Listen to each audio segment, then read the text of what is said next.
just want to make the investment. And that's where the ideal conditions for agarwood are to grow it in an area with high and regular rainfall, rich soils, not too intense heat, particularly right after planting, and a little bit of elevation is also helpful. And so that's why we really focus on Bukidnon.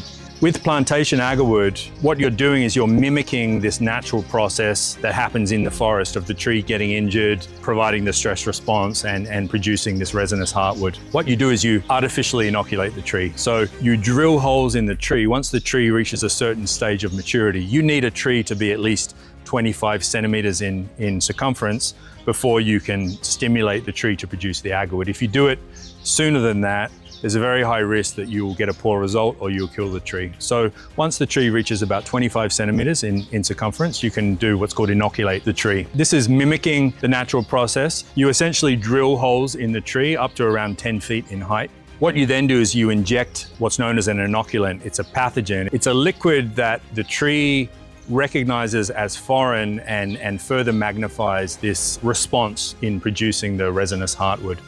In fact, you don't have to inject an agarwood tree. You can just drill the tree and you will still produce the oud.